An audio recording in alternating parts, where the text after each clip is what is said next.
Dear students, I am Dr. Anil Prasad Bandala, Tata Institute of Social Sciences, Hyderabad. In this module, we will discuss about the development indicators, Human Development Index, Sustainable Development Goal indicators, use of indicators. Development is very complex and uneven across the globe.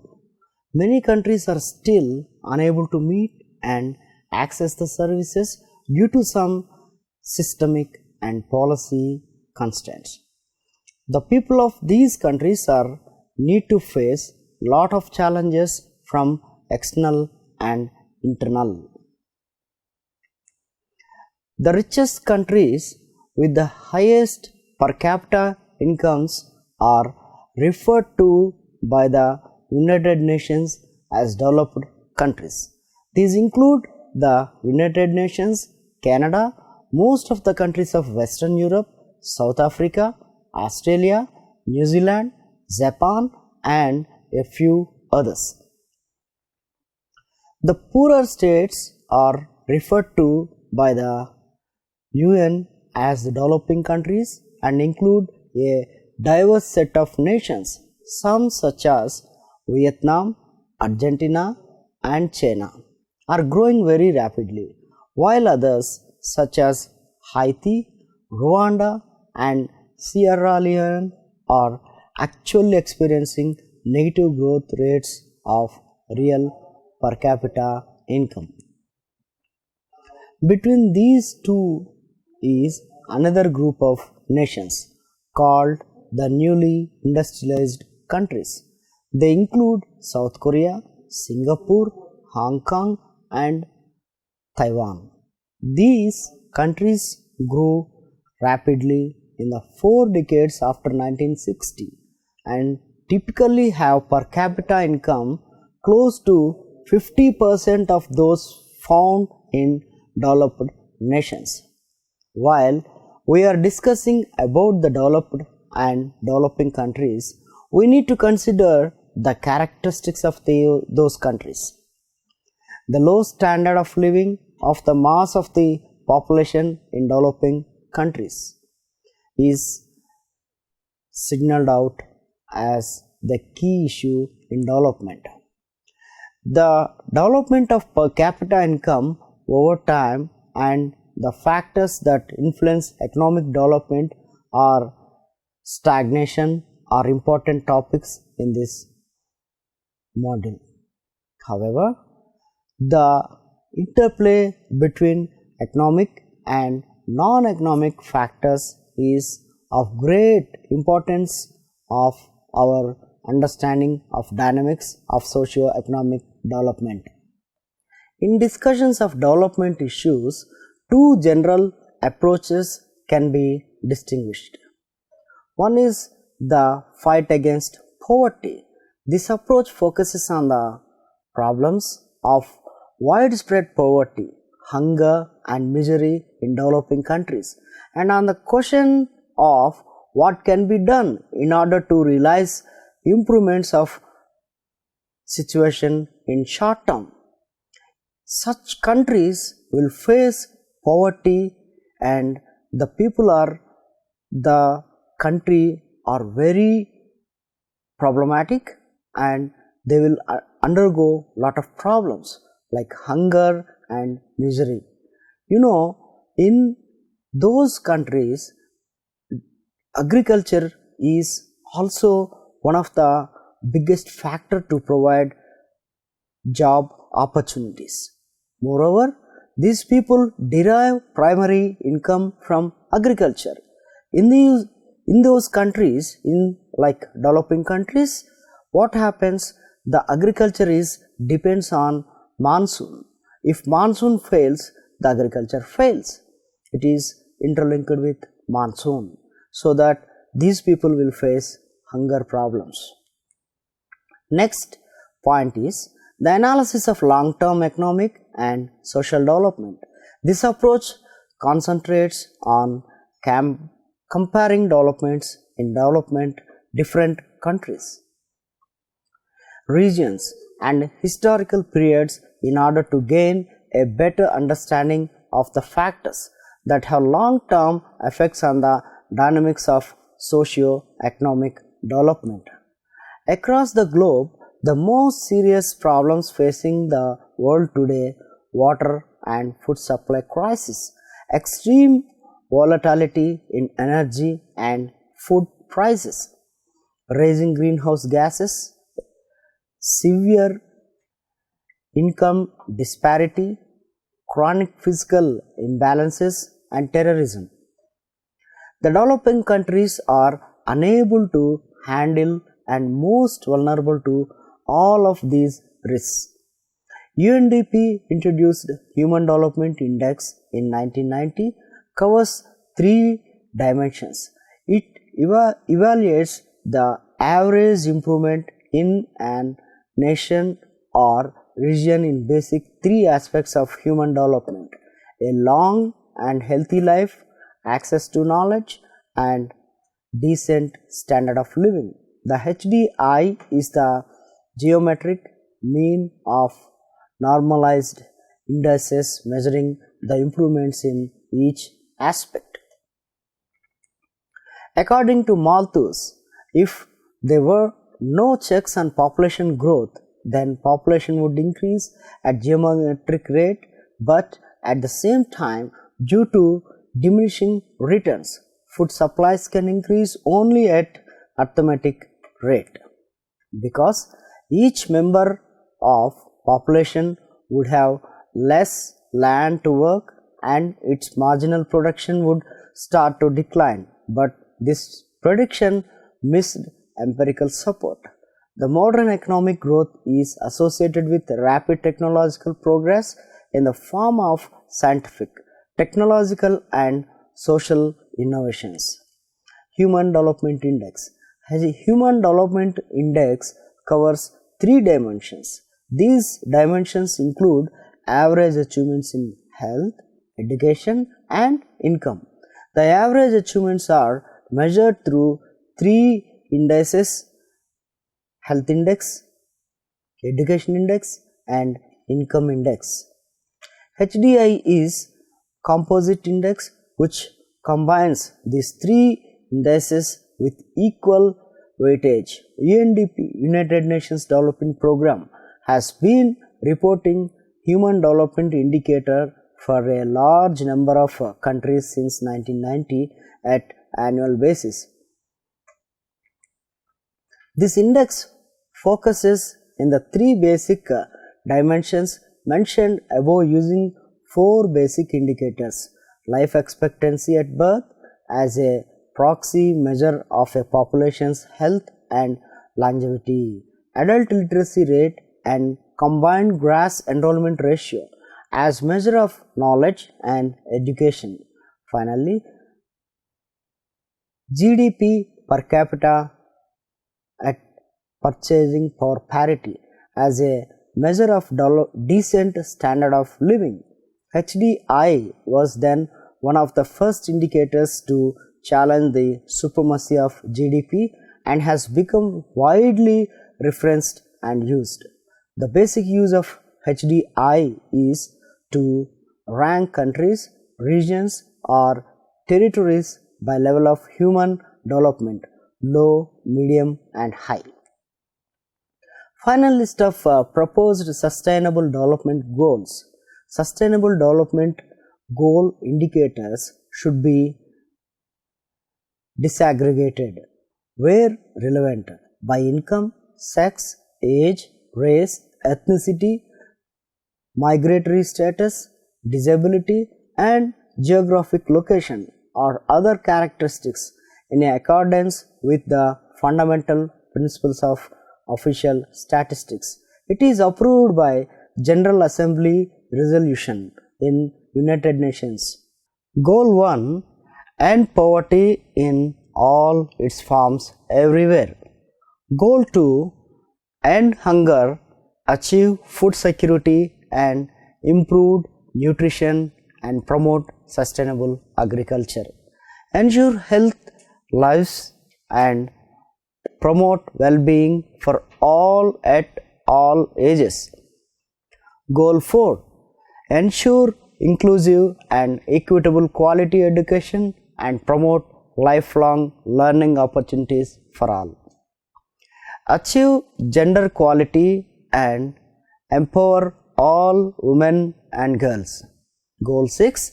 Ensure availability and sustainable management of water and sanitation for all. Goal 7. Ensure access to affordable, reliable, sustainable and modern energy for all. Goal 8. Promote sustained, inclusive and sustainable economic growth, full and productive employment and decent work for all.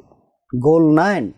Building resilient infrastructure, promote inclusive and sustainable industrialization and foster innovation. Goal 10.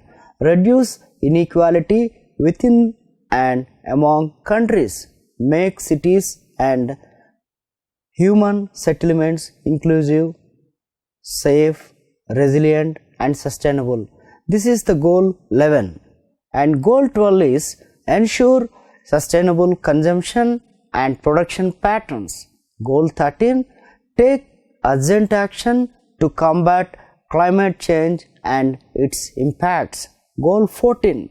Conserve and sustainably use the oceans, seas and marine resources for sustainable development. Goal 15. Protect, restore and promote sustainable use of terrestrial ecosystems, sustainably manage forests, combat desertification and halt and reverse land degradation and halt biodiversity loss. Goal 16. Promote peaceful and inclusive societies for sustainable development, provide access to justice for all and build effective, accountable and inclusive institutions at all levels. Goal 17. Strengthen the means of implementation and revitalize the global partnership for sustainable development finance. Sustainability indicators emerged to fill this gap, while after the Rio Summit in 1992, they started to become widespread. It is stated in Agenda 21, the need for acknowledging the importance of sustainability indicators by both national governments and the international organizations, which should be followed by the identification of relevant indicators. Use of indicators. We will discuss about use of indicators. Why we need to plan for the indicators. Indicators are used in everyday life, most commonly to alert the change in a normal situation. In particular, sustainability indicators are about information on the state of the environment, the economy and the society. They describe a situation on weakness and potential problems. They alert on issues which should be taken care of.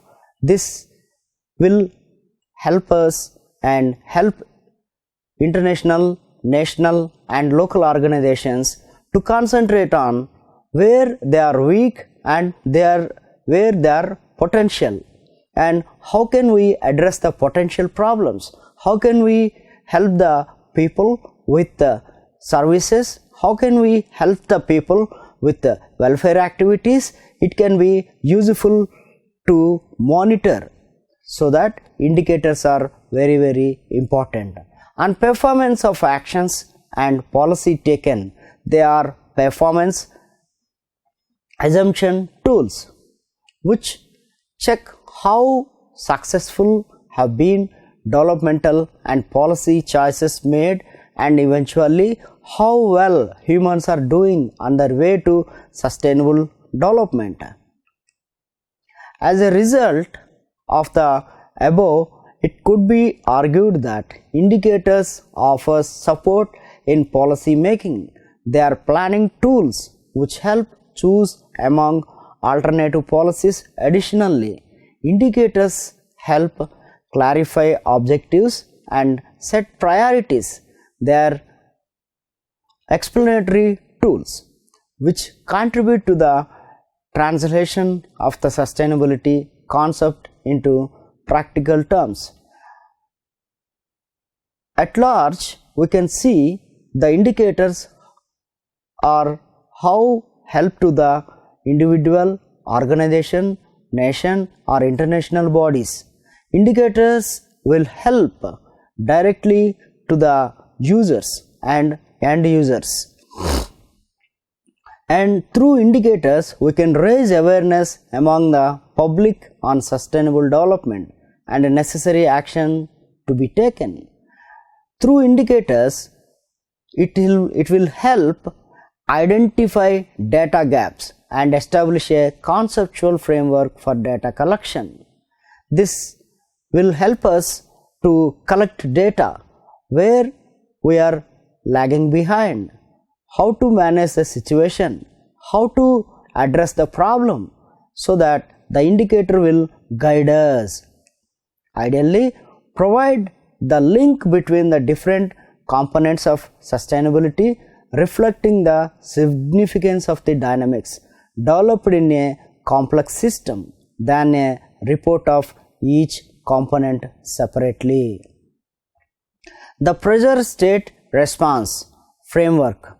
The PSR framework is based on a concept of causality. Human activities exert pressures on the environment and change its quality and the quantity of natural resources. Society responds to these changes through environmental, general economic and sectoral policies. The latter form a feedback loop to pressures through human activities. Accordingly, in the PSR framework, there are three types of indicators. The indicators of environmental pressures, which describe the pressures posed on the environment by human actions. And second one, the indicators of environmental conditions, which describe the current state, the quality of the environment, and the indicators of societal response, which describe the society's response to environmental changes and concerns. The definition of indicators is based on a number of environmental issues: climate change, ozone layer depletion, acidification, toxic contamination, urban environmental quality, biological diversity, landscape, water resources, forest resources, fish resources, soil degradation, while there is a last 14th issue called general indicators not attributable to specific issues. Wide variety of general functions attributed to indicators. Inter alia. To simplify or distill complex information about the features of the system, to act as a warning system, to point to unfavorable developments or system states, to monitor or account for the performance of systems is ongoing and systematic ways against desired or reasoned conditions, reference points or expectations, processes and components to chart and evaluate the effectiveness of resources spent on policy, program or innovation, to measure the state direction and rate of change, example progress, and compare it over time and context, example benchmarking, with reference to its links to model, yardstick or outcomes, to raise awareness and communicate information and trends to decision makers, stakeholders and the public at large, example about strengths and weaknesses of current practice or policy to stabilize processes, particularly implementation through, for example, generating profiles of data and targeting setting. To aid accountability, governance, decision making, dialogue, planning and reform, and address stakeholder interests about the present and future state of the system under consideration.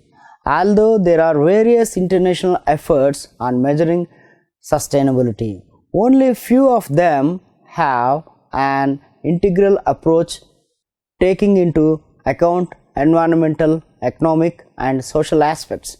In most cases, the focus is on one of the three aspects. Above all, we need to discuss about development indicators. The development indicators are very important to guide the society.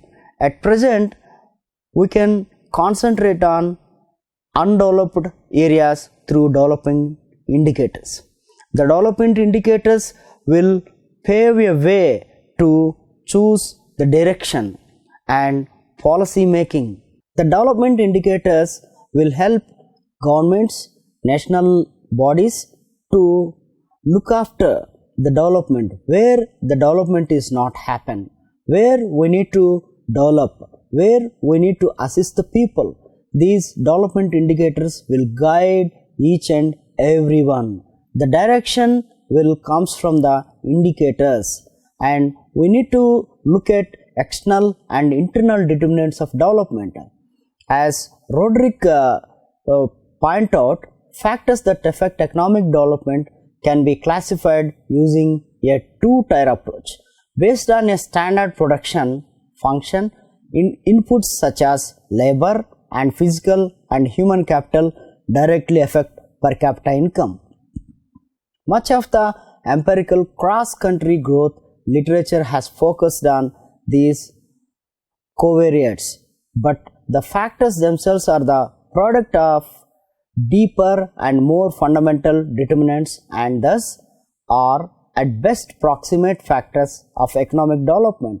The deeper determinants fall into two broad categories, that is internal and external. Higher average income is also associated with a more diversified economy with more alternative economic opportunities. Thus, it results in the overall development of the country besides role of geography on economic growth. Geography refers to the physical location of a nation and the various physical characteristics it is endowed with, for instance, distance from the equator, access to sea, agroclimatic zone, disease environment, soil type and natural resources.